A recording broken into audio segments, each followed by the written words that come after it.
before the Great Wall rose. Before the inventions of paper and gunpowder changed the world, water shaped China.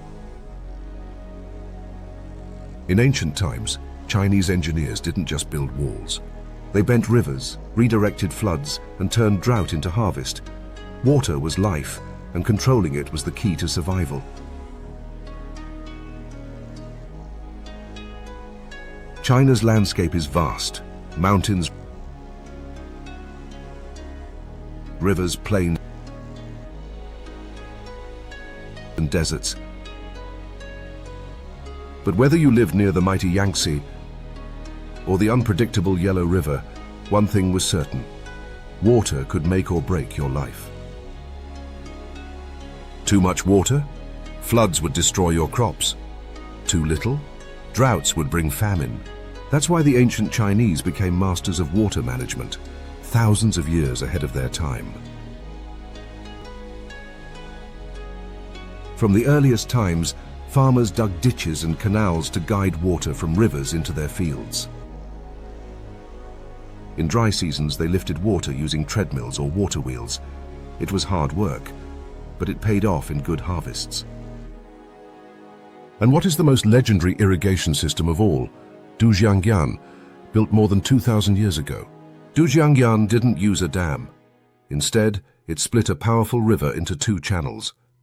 In the rainy season, one channel carried floodwater safely away. In the dry season, the other gently watered the Chengdu Plain, turning it into one of China's most fertile regions. And here's the amazing part: it still works today. But water wasn't just for farming. Ancient cities needed it too, and they also needed to stay dry during floods or heavy rainfall.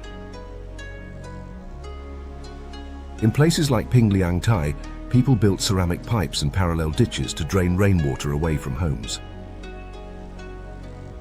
And many houses had mini drainage systems built into their courtyards. So rain fell. It was then channeled into drains, and finally flowed out into larger canals or moats. This layered system was very effective.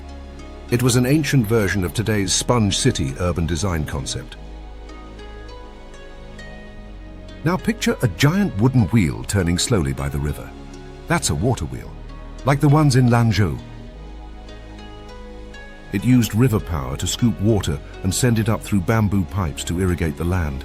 No fuel, no engines, just the steady force of nature turned into food and life.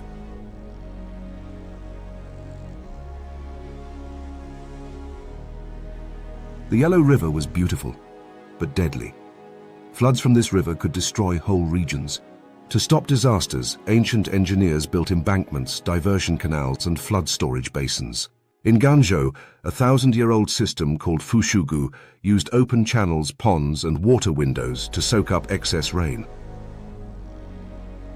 The ancient Chinese didn't just fight water, they worked with it.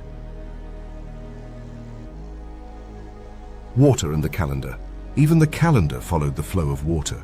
Chinese farmers timed their planting and harvesting with the seasons, guided by a lunisolar calendar and the movement of rivers and rains. Water wasn't just practical, it was sacred. Festivals, rituals, and even fortune-telling revolved around the rhythms of water. When it came to transportation, canals were the highways of ancient China.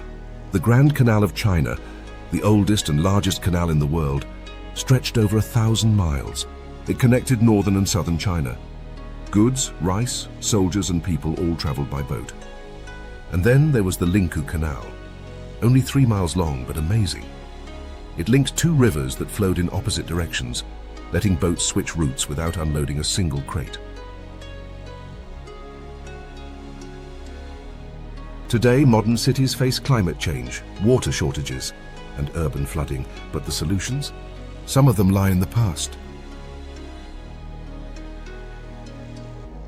The ancient systems of China, Dujiangyan, drainage ditches, water wheels, still inspire engineers and planners around the world. They remind us, you don't need to conquer nature, you can work with it. And sometimes, ancient wisdom holds the key to tomorrow's survival.